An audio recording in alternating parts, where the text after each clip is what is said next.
이 평소에 늘 로또 복권을 한두 장씩 사는 그런 습관이 있었는데, 이분이 예수를 믿게 되면서 이 교회에서 말씀을 배워갈수록 굉장히 갈등이 일어나게 됐습니다. 야, 크리스찬이 세상에 이 한탕을 바라면서 이런 로또 복권을 사도 되나라고 하는 그런 갈등이었습니다. 그러다가 교회에서 이 처음으로 성경 읽기, 성경 완독하기에 그 참여, 일주일간 완독하기에 참여했다가 큰 은혜를 받았다고 합니다. 얼마나 큰 은혜를 받았는지 성경에 봤더니, 그래서 그 다음부터 은혜 받고 나서 로또 복권을 더 잘 사기 시작했다고 합니다. 그래서 왜 그러냐 했더니 성경에 봤더니 로또라는 로또 복권 이야기가 많이 나오더랍니다. 그게 무슨 소리예요? 라고 목사님 물었더니, 목사님 여기 보세요. 이에 아브라함이 여호와의 말씀을 따라갔고 로또 그와 함께 갔으며, 로또가 나오지 않습니까? 한 번만 나옵니까? 그 다음에도 나오더라고요. 아브라함의 일행 로또, 양과 소와 장막이 있으므로 해갖고, 야, 성경에도 로또가 나오니까 로또 복권 사는데 마음에 걸림이 없다고 너무 좋아하더랍니다. 여러분, 이 로또가 그 로또가 아니죠. 이 창세기에 나오는 롯은요, 처음에는 선택을 굉장히 잘한 사람입니다. 물산이 풍부하고 부유했던 고향, 살기 편했던 이 갈대아 우를 떠나서, 그래서 참 고난의 길임에도 불구하고 이 아브라함 삼촌을 따라서 온 것, 그 선택을 참 잘한 사람입니다. 롯이 왜 아브라함을 따라올 것을 선택했는지 성경엔 나오지 않습니다. 추측해 보면 아브라함의 인격에 대한 어떤 신뢰가 있었든지, 롯 개인의 체질이 미지에 대한 탐험을 즐겨하는 그런 체질이었든지 간에 결론적으로 그가 아브라함을 따라 고향을 떠날 것을 선택한 것은 그도 역시 하나님의 백성이 되는 최고의 선택을 롯도 하게 된 것입니다. 근데 오늘 본문 13장부터요, 아브라함과 롯의 인생의 항로가 갈라지게 됩니다. 그 이유가 무엇인가 하고 봤더니 한 가지예요. 다른 선택을 했기 때문에 갈라지더라 라고 하는 것입니다. 롯이 어떤 선택을 했는지 성경은 굉장히 의미 있게 그것을 우리에게 전해주고 있습니다. 먼저 오늘 창세기 12장, 한 장 전에 창세기 12장 4절 말씀을 보시길 바랍니다. 창세기 12장 4절입니다. 함께 읽어보십시오. 시작. 이에 아브라함이 여호와의 말씀을 따라갔고 롯도 그와 함께 갔으며, 아브라함이 하나님을 떠날 때 75세였더라. 가만히 정독하셔야 합니다. 오늘 사실 이 첫 절 한 절에 중요한 메시지가 다 들어있습니다. 아브라함은 무엇을 따라갔다고 합니까? 여호와의 말씀을 따라갔다라고. 아브라함의 주체적인 결단입니다. 그래서 가만히 보세요. 아브라함은 어떻게 갔다라고 표현을 합니다. 근데 롯은요, 뒤쫓는 신앙이었습니다. 그래서 성서는요, 롯이 갔다라고 기록되어 있지 않고 롯도 갔다라고 그렇게 합니다. 물론 롯과 같이 신앙 좋은 아브라함을 쫓는 것 잘한 일입니다. 그러나 어느 순간에는요, 롯도 갔다, 롯도가 아니라 롯이 갔다라고, 자기 신앙으로 발전돼야 되고 변화돼야 하는 그러한 순간의 결정들이 있어야 하는 것입니다. 그래서 쫓아다니는 신앙은요, 굉장히 위험합니다. 빈약합니다.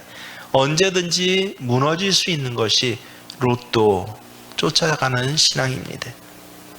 아브라함이 상승 곡성을 그릴 땐 자기도 신앙이 좋아지는 것 같습니다. 근데 아브라함이 조금만 흔들리면 롯은요, 많이 흔들려 버립니다. 곁다리 신앙, 굉장히 위험한 신앙이다 라고 하는 것을 오늘 성경은 사실은 말씀 속에서 우리에게 암시를 해주고 있는 것입니다. 우리도 그런 걸 느끼지 않습니까? 가끔가다 신앙서적 순교제를 정독하면서 읽을 때는 왠지 마음이 깨끗해지는 것 같습니다. 옆에 믿음 좋은 사람이 있고 함께 이야기할 때는 내 믿음도 왠지 올라가는 것 같습니다. 교회에서 별일이 없고 그저 오고 가면서 예배 드리는데 문제가 없으면 신앙생활이 편하고 내 신앙도 좋아지는 것 같습니다. 하지만 옆에 이끌어주는 사람이 없고 교회에 어려운 일이 생길 때는 로또 신앙은 완전히 흔들리게 되는 것입니다. 그래서 롯의 신앙은 무엇입니까? 라고 할 때 한마디로 다른 사람에 의해서 좌우되는 이류 신앙인 것입니다. 문제가 없을 때는 좋은 신앙인 것 같고 실제 그런 복도 롯도 받습니다. 하지만 문제가 생기면 여러분 신앙의 밑바닥이 드러나는 이류 신앙인 것입니다. 그게 바로 로또 신앙이에요. 여기서 머물러서는 안 된다. 여기서 좀 더 나아가야 한다라고 하는 것입니다. 특별히 어떤 때 그 위기가 드러나는지 오늘 본문을 보면요 참으로 기가 막힙니다. 13장 6절 창세기 한번 읽습니다. 시작. 그 땅이 그들이 동거하기에 넉넉하지 못하였으니 이는 그들의 소유가 많아서 동거할 수 없었습니다. 여러분 왜 롯과 아브라함이 갈라서게 했냐 했더니 뭔가 문제가 생겨서라고 우리는 생각하는데 아니에요. 소유가 많아져서 갈라서게 됐다는 거예요. 기가 막히죠? 하나님이 물질의 축복을 허락하셨습니다. 이 물질의 축복을 감사하면서 같이 누려야 하는데 근데 이 축복을 제대로 사용하지 못하는 것이에요. 같이 누리는 것이 아니라 내 것, 네 것 찾게 되는 것입니다. 그래서 부족해서가 아니라 풍부해지니까 갈라지더라. 우리는 이런 모습에 대해서 그저 평면적으로 비난하고 비판할 수만은 없습니다. 왜냐하면 우리 신앙에도 이게 배어있는 매우 보편적인 모습이기 때문에 그렇습니다. 가난하게 살 때는 형제지간에 참 화목했습니다. 근데 좀 살만하게 되니까 또 정말 어디서 큰 물질적인 복이 가정에 내려지게 되니까 그러니까 형제지간에 부유해져서 돈이 많아져서 땅값이 올라져서 그래서 문제가 생기고 싸우는 경우 얼마나 많이 보십니까? 실제로 아주 보편적인 모습이에요. 직장이 없이 가난할 때 부모에게 그저 용돈 받았을 때는 물질 11조 생활 잘합니다. 감사원금도 잘하는 그런 사람들이 있어요. 그런데 직장 좀 생기고 이제 조금 정규적인 월급 들어오고 하면 오히려 그때 11조 생활을 못하고 로또 신앙으로 들쑥날쑥하게 됩니다. 그러면 반드시 어떻게 돼요? 롯과 같이 신앙의 원리와 갈라지는 그 지경이 반드시 이르게 되더라라고 하는 것입니다. 중요한 것은 그래서 왜 그렇게 신앙생활을 못했어? 이게 아니라 이런 갈등이 우리가 보편적으로 겪을 때 우리는 이것을 어떻게 해결해야 하는지 우리의 총주제가 그 2주 전 말씀에 있습니다. 이 믿음의 사람을 뛰어넘어서 믿음의 조상이 되어야 한다라고 할 때 정말 어떻게 우리는 믿음의 조상이 되어야 하는지 그것을 우리가 이 갈등 가운데 선택하고 알아내지 못하면요 그러면 오히려 하나님 복 주신 조그만 복이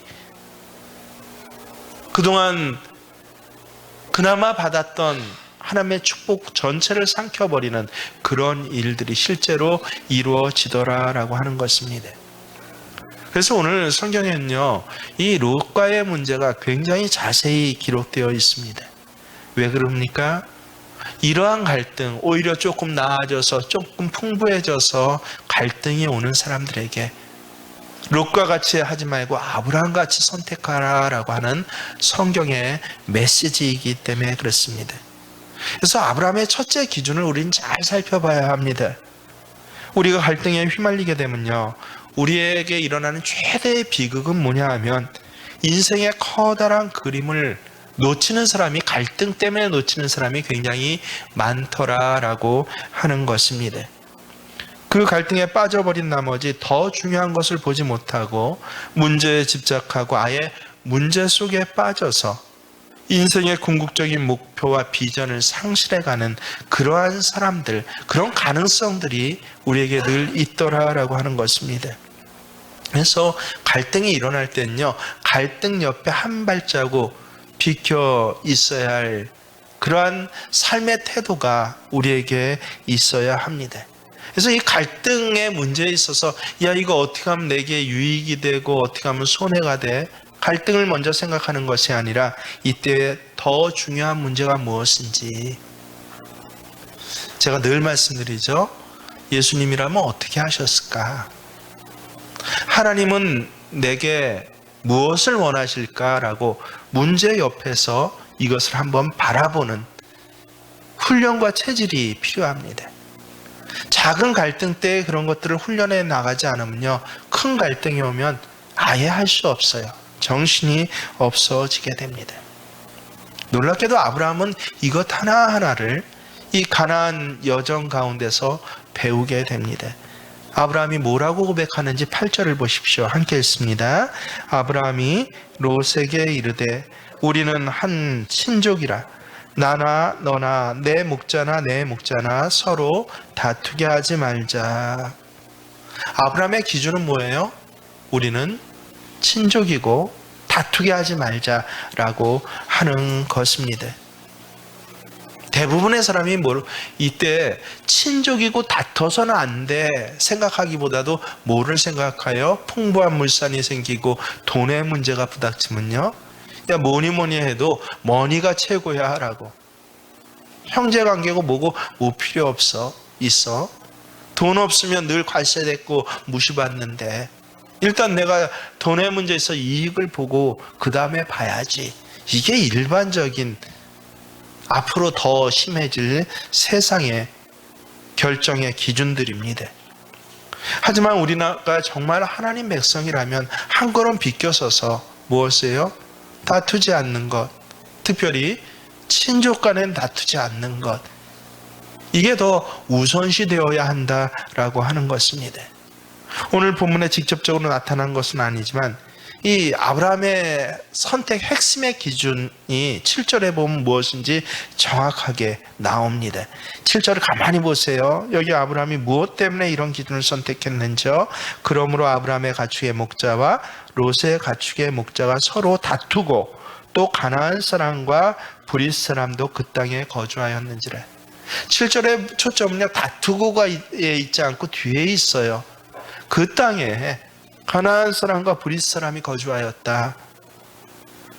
아브라함이 우리는 친족이 아니냐라고 이야기한 것은요, 정말 혈연적인 친족이기도 하지만 더 중요한 것은 아브라함과 롯은요, 친족 관계를 완전히 떠나서 온 사람입니다. 너는 내 본토 친족 아비집을 떠나서 내가 내게 지시할 땅으로 가라 해서 이 하나님의 말씀, 친족과 아비집을 떠나서 우리는 온 사람들이에요. 근데 이제 와서 친족이 아니냐, 이걸 이야기하는 게 아닌 거 아닙니까? 그래서 아브라함이 친족이 아니냐라는 것은 우리는 여러 가지를 다 버리고 하나님 신앙을 선택한 사람들이 아니냐, 영적인 한 가족이 아니냐라고 하는 소리예요. 그런데 하나님의 신앙을 선택한 사람들이 이 가나안 이방 땅, 이방 사람들 앞에서 다투어서는 되겠느냐, 바로 이런 소리입니다. 혈족이니까 다투지 말자라는 의미가 아니라요. 그래서 그 땅에 그때 다툴 때 뭐가 있었더라? 그 땅에 구체적으로 이야기를 합니다. 브릿 사람도 가나안 사람도 거기서 지켜보고 있었다라고 하는 것입니다. 이게 바로 아브라함의 선택 기준이에요. 적어도 불신자들 앞에서, 안 믿는 사람 앞에서 하나님 신앙을 가진 사람들이 물질로 싸우면 안 되죠. 그래서는 안 되지 않겠느냐라고 하는 것입니다.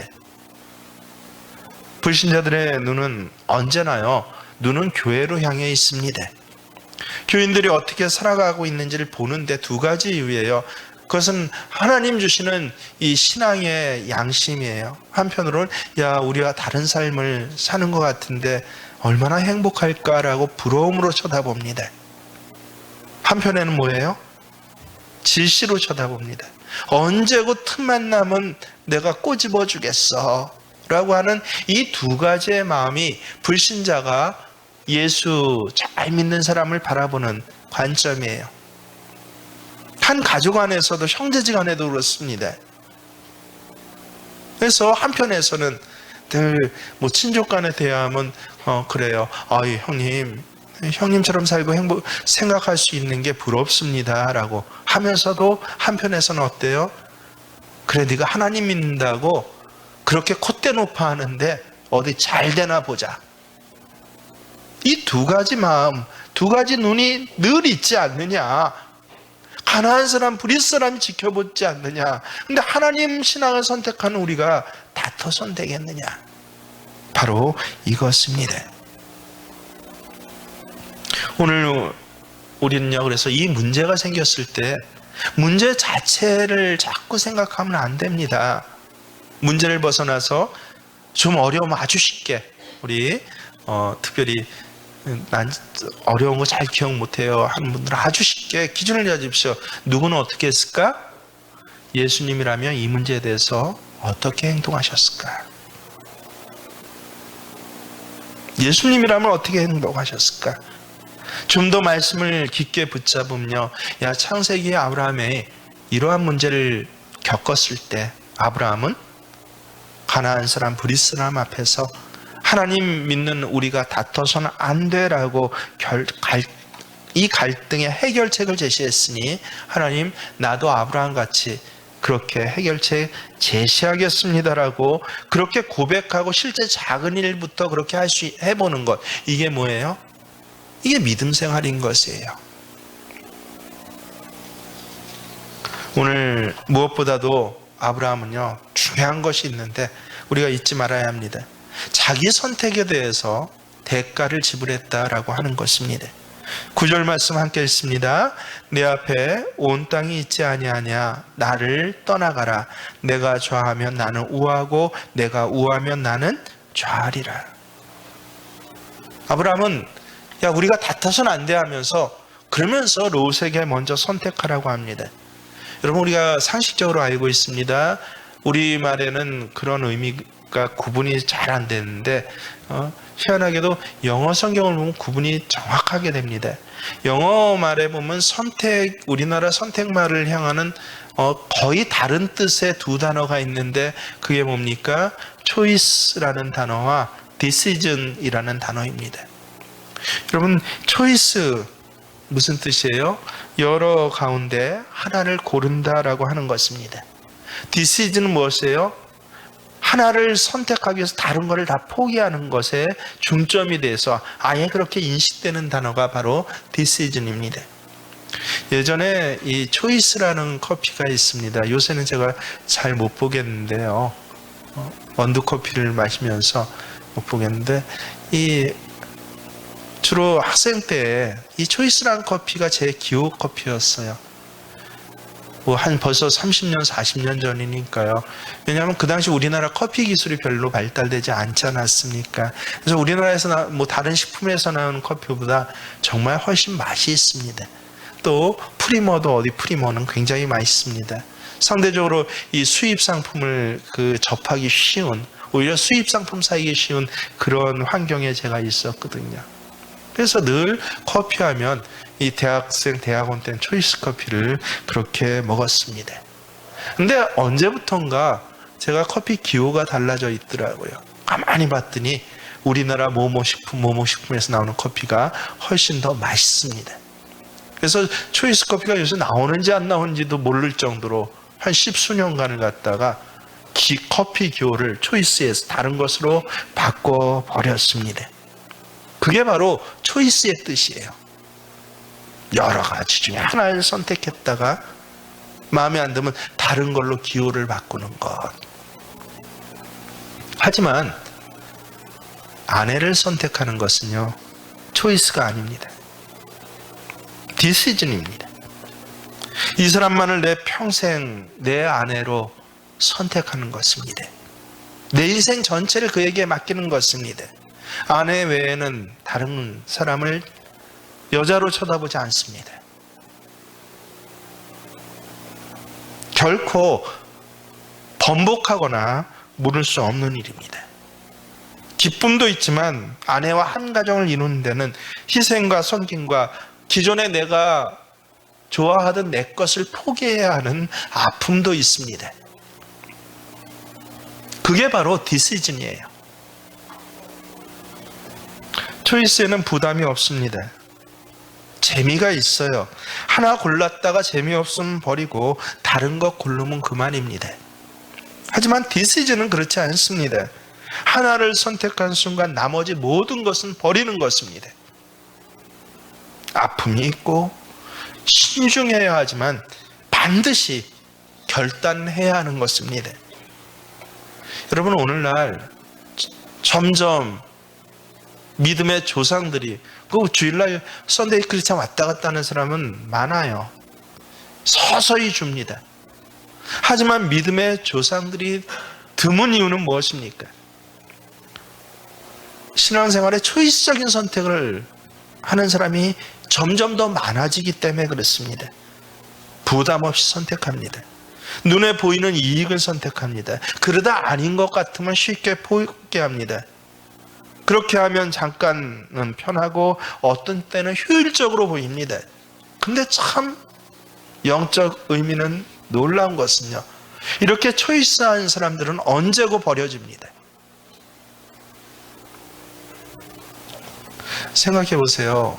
그래서 우리가 신앙적인 어떤 결단 선택을 한다라고 하는 것은 고통이에요. 거기엔 희생과 섬김이 있어야지 아내를 사랑하겠습니다라고 주례 앞에서 해놓고 이건 내 거고 난 포기 안 해야 하고, 예전에 만났던 여자들 뭐 당신도 사랑하지만 이 사람들은 이래서 좋아라고 하는 그런 사람이 있다고 한다면 어떻습니까? 아내도 그 사람은 디시즌이 아니야 뭐예요? 초이스예요. 아브라함이 만약에 이렇게 롯 앞에 똑같이 얘기했다면 어땠을까요? 앞에는 잘 나가죠, 언제나. 그래, 돈보다는 우리 친족관계가 중요하지 않니? 하나님을 선택하고 여기 왔는데 하나님 모르는 사람 앞에서 우리가 싸워서는 안 되지. 여기까지 잘했어요. 근데 그 결론의 말로, 그러니 네가 선택을 하라. 내가 좌하면 나는 우하고 내가 우하면 나는 좌하리라. 원래 이래야 되는데 아브라함이 이랬다고 해보십시오. 그러니까 네가 양보해야지, 나는 삼촌이니까. 얼마나 비웃을 일입니까? 여러분 기억하십시오. 믿음의 선택에는요, 반드시 대가를 지불해야 합니다. 희생과 섬김과 손해와 이 모든 것들을 감수하는 대가를 지불하지 않으면 세상 사람이 비웃고 하나님이 웃으십니다. 그게 뭐예요? 믿음의 선택입니다. 나머지는 포기하고 뒤로 미뤄야 합니다. 오늘 아브라함 선택이 이것이었다라는 것이에요. 디시즌이었어요. 나머지는 그래서 깨끗이 포기했습니다. 그리고 우리가 알듯이 오늘 선택의 결과로 롯의 인생과 아브라함의 인생은 여기서부터 갈라지게 되고 한 세대, 두 세대 넘어서니까 완전히 달라지게 됩니다.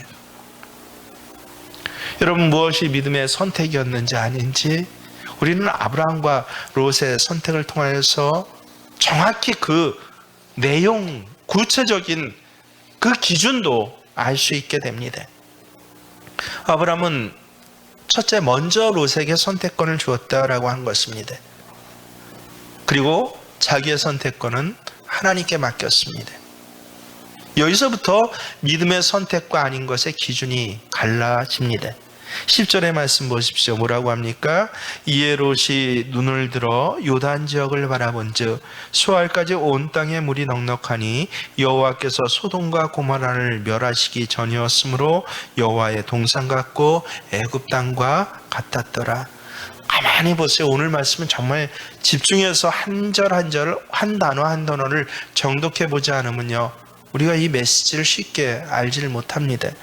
이에 롯이 뭐라고 합니까? 눈을 들어 요단을 바라본즉,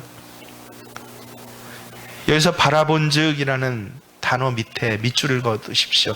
볼펜 없으신 분들 옆에 분에게 정말 이건 너무 중요한 것입니다. 빌려서라도 바라본즉 밑줄을 그어보세요.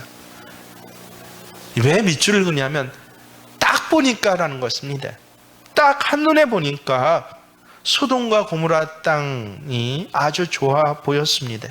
거기에는 호수도 있고 실제로 고대에서 가장 가난해서 번화했던, 물산이 풍부했던 비옥한 땅이 소돔과 고모라였습니다. 야, 거기가 좋겠다. 딱 보니까 여기가 좋아. 우리 흔히 이런 선택들 많이 하죠. 딱 보니까 이게 효율적이야. 딱 보니까 이게 도움이 되겠어. 보이는 것 중심으로 선택하는 것이 바로 롯의 선택이었다는 것이에요. 딱 눈에 보이니까. 당장 지금 이게 필요하니까. 하지만 롯이 몰랐던 것이 무엇입니까? 소돔과 고모라는요, 곧 멸망할 곳이라는 것을 롯은 몰랐어요. 왜냐하면 그것은 딱 안 보이기 때문에 그렇습니다. 얼마 있지 않으면 성경 역사에도 진짜 그랬습니다. 중동 전쟁이 일어나서 롯이 포로로 끌려가지 않습니까? 그리고 조금만 더 있으면요, 하나님의 진노의 심판으로 우리가 다 알다시피 하늘에서 불비가 내려갖고 아예 불타 없어질 성이 뭐예요? 소돔과 고모라 아닙니까? 근데 롯은 딱 볼 수는 있었지만 이것을 보지는 못했던 것이에요. 13절을 보십시오. 뭐라고 특별히 그러십니까? 소돔 사람은 여호와 앞에 악하며 큰 죄인이었더라. 죄인도 보통 죄인이 아니라 큰 죄인이었다라고 하는 것입니다. 하나님의 사람들은요, 지금 자기가 어디로 가고 있는지, 말씀을 향하여 가고 있는지 아닌지, 내가 하나님 앞에 한 걸음 더 가까이 왔는지 아니면 오늘 한 걸음 더 멀어졌는지 이것을 깊이 볼 수 있어야 합니다. 롯은 지금 대단히 계산적인 선택을 내리고 있습니다. 눈에 딱 보이는 것만 갖고 판단하고 있습니다. 그가 보지 못하고 아예 보기 싫어했던 게 뭐예요? 하나님이 어떤 분인지, 죄가 얼마나 무서운 것인지 이걸 생각하지 않았어요. 롯의 계산법에는요, 하나님과 죄라는 요소가 빠져 있었습니다. 그는 하나님을 흔히, 제가 예전에 이 아이들을 가르칠 때 아주 저 스스로도 야, 이 비유가 정말 맞다라고 해서 아예 각인된 것인데, 하나님을요, 수학의 변수로 생각하지 않았습니다. 수학의 모든 답은 변수 x가 좌우합니다. 상수에, 고정된 상수에 있지 않아요. 롯의 인생의 함수에서 하나님은 뭐였어요? 변수가 아니라 상수처럼 생각했어요. 그냥 고정된 분으로, 어디인가 있긴 있지만 나에겐 별로 큰 영향을 주지 않는 분으로, 저 하늘에 계시면서 그냥 나를 지켜보시는 분으로. 그래서 내 인생에 내가 고려해야 할 것은 다른 요인들이에요. 다른 요소들만 잘 계산하면 된다고, 그렇게 신앙의 체질을 키워간 거예요. 농사를 짓는데 그냥 하나님 저기서 도와주면 되고, 내가 오늘 몇 시간을 투자하고 얼마나 투자했냐, 어떤 농법을 도입하느냐, 이게 중요하지 않아? 농사 지으면서 근데 하나님과 죄는 생각하지 않는 거예요. 매일 하나님 앞에 하나님 풍성한 결실을 주세요 하면서 정말 이 농사를 지으면서 그 농사 짓는 내용 안에 죄의 문제가 회개됐습니까? 하나님이 정말 도와주시지 않으면 안 됩니다라고 하는 하나님이 변수가 되고 있습니까? 롯은 농사를 지으면서도 어때요? 하나님 상수예요. 고정된 분이에요. 변수는 다른 게 다 좌우하는 거예요. 그러니 선택을 할 때 하나님은 보이지 않아요. 눈에 딱 보이는 것, 잠깐 호기심에 들으는 것, 내가 늘 해왔던 방식들. 이게 롯의 선택법이에요. 그러나 여러분, 모든 것의 운명을 결정하는 것은 하나님이십니다. 다른 것은 오히려 다 고정된 것으로 보아도 좋습니다. 하나님이 가장 큰 우리 인생의 변수예요. 하나님이 도우시면 우리는 기적과 이적을 통해서도 하나님께서 살리십니다. 하나님이 돕지 않으시면 세상이 다 살아나도 우린 죽습니다. 내 인생을 결정하는 분이 누구예요? 하나님이시다라고 하는 것입니다. 우리는 인간이기 때문에 우리 앞에 어떤 일들이 기다리고 있는지 알 수 없어요. 무슨 사고를 당할지, 무슨 어려움을 닥칠지 전혀 알 수 없습니다. 제가 굉장히 보수적인데 딸들한테 이것저것 해보라고 하는 게 굉장히 많습니다. 혼자, 왜 제 아내가 질색하는 부분들이 몇 가지 있어요. 혼자서라도 어디 여행 가라, 해외라도 갈 수 있으면 가라라고 하고 오히려 지원을 해줍니다. 운전을 해도 어때요? 남들이 저 어린애가 무슨 운전, 해라. 옆에서 잔소리하고 뭐하기보다 네가 알아서 해라. 여러분, 그것이 제 신앙 고백에서 나왔습니다. 저의 아버님, 어머님이 아직까지 제가 50 중반이 넘어갔었는데도 이 의정부 저희 본가하고 화천이 멀지 않습니까? 새벽 예배 때문에 반드시 저녁 때 새벽으로는 돌아와야 되는데, 그럼 부모님 입장에서는 어때요? 너무 걱정이 되는 거예요. 꼭 뭐라 그래요? 도착하면 전화하라고. 그래서 도착하기 전까지 그 3시간, 4시간을 뭐 하고 계셔요? 혹시 사고 나지 않을까, 뭐 하지 않을까, 안절부절하십니다. 그걸 평생 그렇게 지금 뭐 10수년, 20년, 30년을 그렇게 살아온 것이에요. 아내와 더불어서. 그때 깨닫는 게 있습니다. 언제나 사고의 위험은 있는 것이에요. 부모가 전화를 해갖고 전화 받아서 안심할 때까지는 사고가 안 납니까? 부모님 마음을 알지만 어느 날 깨달았어요. 차를 몰고 가는 데는 언제든지 사고가 난다는 것입니다. 자식한테 나 도착했습니다라고, 나 무사해요라는 전화 받기보다 오히려 그 시간에 뭐 하는 것이 정말 이 자식이 운전하는데 도움을 주는 일이에요? 기도하는 일이에요. 그렇다고 자식한테 운전하지 말라고 할 수는 없지 않습니까? 어디 위험하니까 여행 가지 말라고, 낯선 사람 만나지 말라고 할 수는 없지 않습니까? 근데 우리는 그러길 바라는 거예요. 내 눈에, 내 품 안에서만 딱 보여지고 잡혀지면 안심하는데, 아니요, 이 아이의 운명과 심지어 오늘 사고가 날지 안 날지를 결정하는 것도 누가 결정하세요? 하나님이 하신다는 거예요.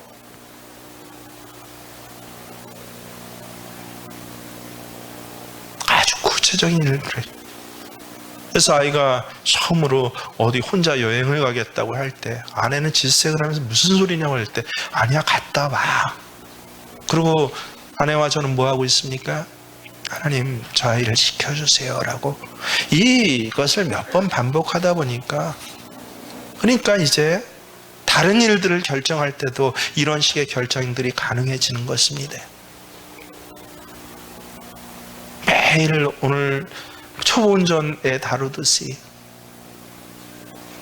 차 한번 맡기는데 벌벌벌 떨고, 애 어디 여행 간다라고 하면은 애 3박 4일 혹은 일주일 돌아올 때까지 잠을 못 자고 전화 안 하면 난리가 나듯이. 그럼 하나님은 어디 계신 것이에요? 말은 하나님 도와주세요라고 하지만 실제 하나님은 상수예요. 그런 사람들은요. 직장을 선택하고 농사를 일을 하고 모든 것들을 한 것도 마찬가지입니다. 이 일을 결정적으로 주관하신 분은 하나님 있습니다. 세상이 아니에요. 사람이 아닙니다. 그리고 이것을 선택할 때는 하나님께서 응답하시기까지 뭐가 있어요? 고통이 있고 손해가 있습니다. 그것을 초이스하는 것이 아니라 디시전하는 거예요. 감수하는 것입니다. 이게 바로 아브라함의 믿음인 것입니다. 아브라함이 철저히 믿었던 것은 무엇입니까? 하나님은 결코 가만히 계신 분이 아니라는 것이에요. 하나님은 인간들이 어떻게 하든지 침묵을 지키면서 끝까지 지켜보시는 그런 분이 아니시다라는 것입니다. 하나님은 우리의 일들에, 특별히 하나님이 사랑하시는 자를 위해서는 끝까지 사랑하시면서 결정적으로 개입하시는 분입니다. 하나님께서 우리의 미래를 결정하시는 가장 핵심적인 변수이고 핵심적인 분입니다. 오늘 직장 구하십니까? 구해지고 안 구해지고도 마찬가지예요. 딱 보기에가 아니라 하나님이 보시기엔 어떨까? 적어도 맥주 공장에 들어가지 말아야죠. 월급 많이 주고 대기업이라고 들어갑니까?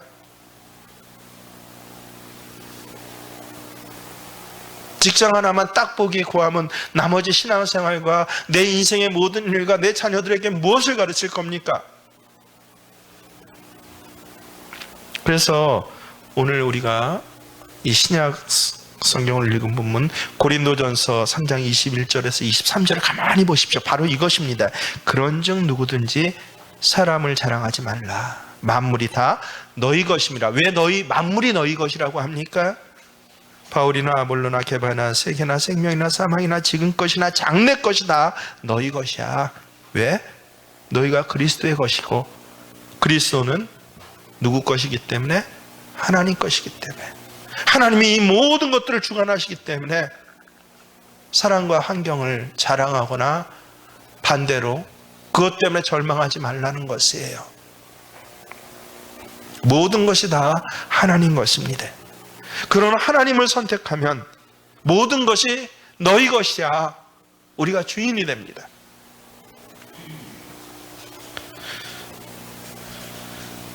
그래서 아브라함의 선택을 보십시오. 롯이 선택하고 나머지 것 하나님 그것을 내가 어쩔 수 없이 받습니다. 사실 선택한 것도 아니에요.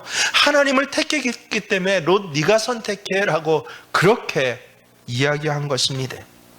자연히 아브라함은 롯은 딱 보기에 좋은 소돔과 고모라 쪽을 선택했고 아브라함 반대쪽이에요. 그 땅이 어디라고요? 헤브론 쪽이었다라고 합니다. 그런데 계속되는 성경 말씀을 보십시오. 창세기 13장 18절 말씀입니다. 함께 읽습니다. 시작. 이에 아브라함이 장막을 옮겨 헤브론에 있는 마므레 상수리 수풀에 이르러 거주하며 거기서 여호와를 위하여 제단을 쌓았더라. 헤브론 땅은 딱 보기 안 좋은 땅입니다. 헤브론에 가면 지금도 아브라함의 이 성지가 있어서 많은 순례자들이 찾는다고 하는데 한마디로 헤브론 딱 가서 첫마디가 굉장히 척박한 땅이다. 야 이런 땅이 어떻게 하나님의 왕국이 세워졌지라고 합니다. 지금도 안 좋대요. 그러나 아브라함은 어쩔 수 없이 하나님을 선택했기 때문에 그곳이 배정되었습니다. 근데 헤브론을 선택하고 나서 보니까 거기로 장막을 옮겼을 뿐만 아니라 18절의 마지막에 뭐라고 합니까? 여호와를 위하여 제단을 쌓았더라. 왜 그랬어요? 제단 쌓는 인생이라요? 맞습니다. 근데 그런 일반적인 것을 오늘 말씀하신 것이 아니에요. 안 좋은 것들을 배정받아 보니까 아브라함이 할 수 있는 일이 가장 먼저 뭐밖에 없어요? 제단 쌓는 일을 먼저 했다는 것이에요. 문제거리가 다가오고 안 좋은 게 다가오니까 하나님 앞에 제단을 쌓았습니다. 하나님, 제가 하나님께 맡기고 기도한 이상 여기가 하나님이 주신 땅으로 내가 믿습니다. 나 여기서 살겠습니다 한 것입니다.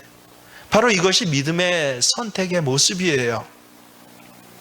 손바닥 뒤집듯이 이리저리 뒤집는 것은 아닙니다. 여러분, 성경이 믿음을 설명할 때 대조하는 게 늘 있는데 그게 뭐예요? 보이는 것입니다. 보이는 것과 대조되는 것이 바로 믿음이다라고 하십니다. 고린도후서 5장 7절에 보면요, 이는 우리가 믿음으로 행하고 보는 것으로 행하지 아니함이로다라고 합니다. 그렇습니다. 믿음은 단순히 보는 것에 의해서 무엇을 선택하거나 결정하지 않는 것입니다. 믿음은 보이지 아니하는 하나님을 선택하고, 보이지 아니하는 하나님의 가치를 먼저 생각하고, 보이지 아니하는 하나님의 섭리를 믿고 의지하면서 당장에 딱 보기에는 안 좋아 보일지라도 하나님이 내게 맡기신 것이니 내게 손해가 실제로 되지만, 희생 같지만 하나님을 의뢰하고 선택하고 내가 이것을 결정합니다라고 오히려 그 손해보는 자리에서 제단을 쌓고 하나님 앞에 예배드리는 것이 바로 믿음입니다. 결과는 어떻게 됐습니까? 우리 너무도 잘 알잖아요. 주일학교 애들도 알아요. 이 결과만은요. 롯이 선택했던 딱 좋은 땅은 불바다가 됐습니다. 롯의 가문은 어떻게 됐습니까? 아내는 소금 기둥 됐습니다. 세상에요. 동굴 속에 숨어 살면서 딸들하고 상관해서 관계 갖고 자식을 낳았습니다. 그게 딱 보기를 좋아하는 눈. 이 눈밖에 없는 롯에게는 안 보이는 거예요. 불과 얼마 뒤의 일이고 내 자녀 때에 일어날 일인데 이게 안 보여요. 딱 좋게 물이 풍부하고 땅도 비옥해 보이더라. 딱 보기에 야, 저기보다 월급이 한 30만 원 많아 보이더라. 딱 보기에 야, 누구보다 값 얼마를 더 받았더라.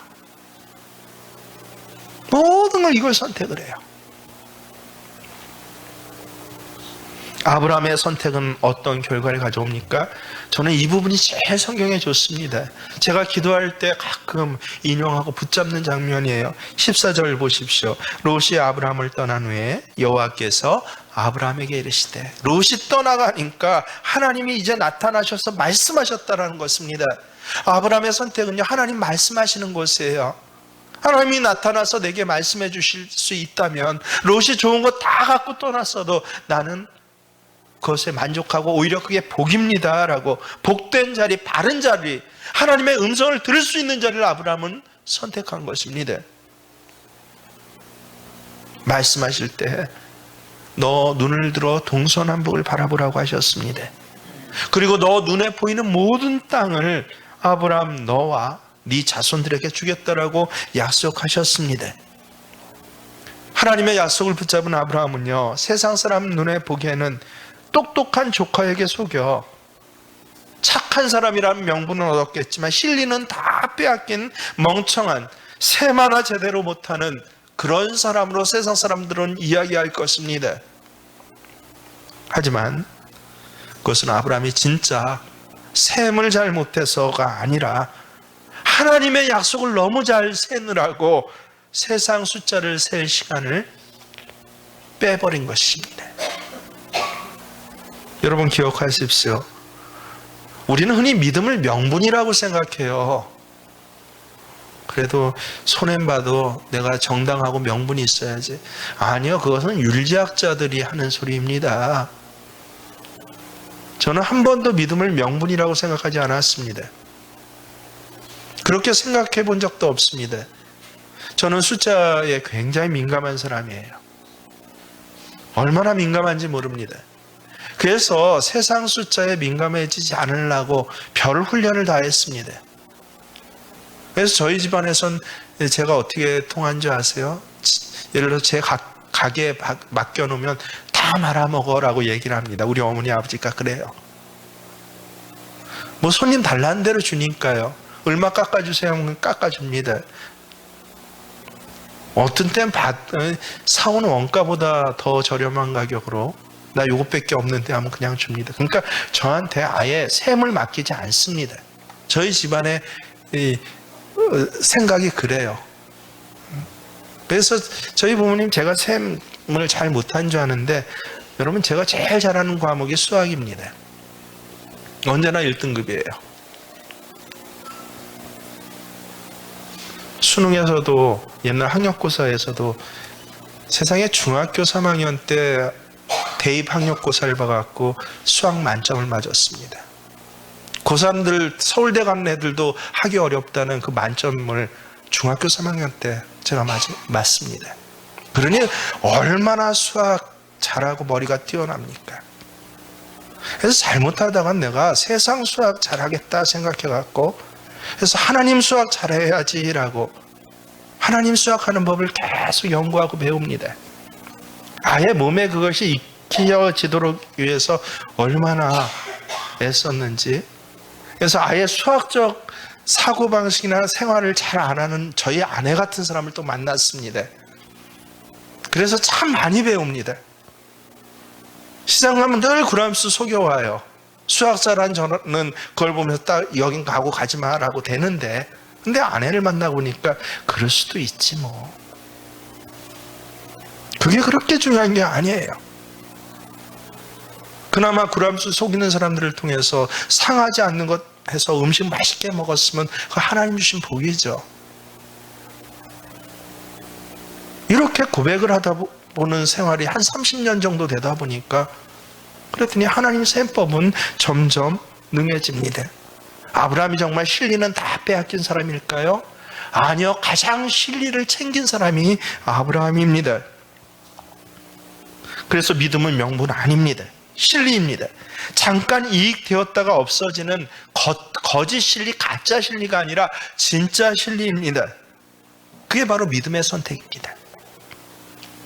자녀를 위해서도 진짜 진리를 선택하고 교육하면요, 정말 하나님께서 이 자녀를 통해서 진리를 주십니다. 아십니까? 자녀를 통해서 기쁨이 있게 하고 감사가 있게 하고 감격이 있게 합니다. 직장도 가짜 진리가 아니라 진짜 진리를 선택하면 하나님이 이 직장을 통해서 내게 평안을 주시고요, 삶의 자리에 아름다움과 풍성함과 오히려 하나님이 나를 높이셔서 저 높은 자들이 부러워하게 하시고 나에 의해서 먹여 살려지게 하십니다. 그거를 믿으실 수 있는 우리 특별히 청년들 되시길 주의 이름으로 축원합니다. 그래서 믿음은 뭐라고 합니까? 히브리서에 바라는 것에 뭐라고요? 실상이다라고 성경은 말씀하시지 않습니까? 믿음이 진리예요. 믿음이 실상입니다. 명분이 아니더라라고 하는 것이에요. 실제 이 진리를 선택했던 아브라함을 하나님은 13장 이후에 보면 살만 나게 하십니다. 여지껏 거주자여 어디 떠돌이였어요. 그런데 13장 이후부터 아브라함의 모습을 여러분 성경 좀 제대로 읽어보십시오. 어떤 모습이 됩니까? 가나안 땅에 왕이 와서 엎드려 절을 합니다. 다른 것이 아니에요. 아브라함의 실력을 보고 아브라함의 갖춰진 것을 보고 그를 부러워하고 절을 합니다. 아브라함을 통해서 다 복받게 될 것이라고 인정하게 합니다. 아브라함이 제발 내 땅에서 같이 살았으면 좋겠다고 아브라함의 발목을 붙잡습니다. 딱 보기에 모든 좋은 것을 다 빼앗겨 버렸는데, 근데 나중에 하나님께서 그를 진짜 진리를 잘 붙잡은 자에게 그 동일하게 똑같은 복을 주셨습니다. 얼마나 이후로 아브라함의 삶은요, 흥분되는 삶인지 모릅니다. 영적 교제와 함께 세상의 성공도 허락하셨습니다. 여러분 제발 딱 보는 거 선택하지 마세요. 곧 죽습니다.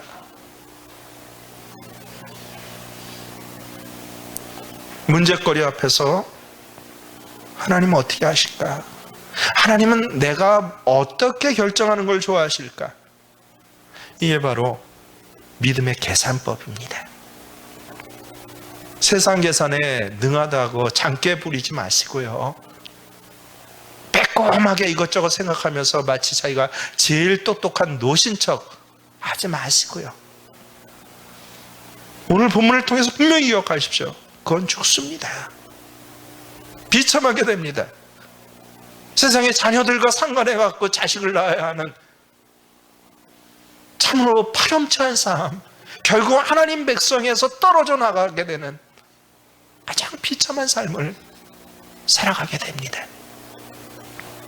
오늘 아브라함과 같이 믿음의 계산법을 선택하고 훈련하시고 연습하시고 응답받으시는 그래서 오늘부터 시작되는 2021년 하반기예요. 정확히.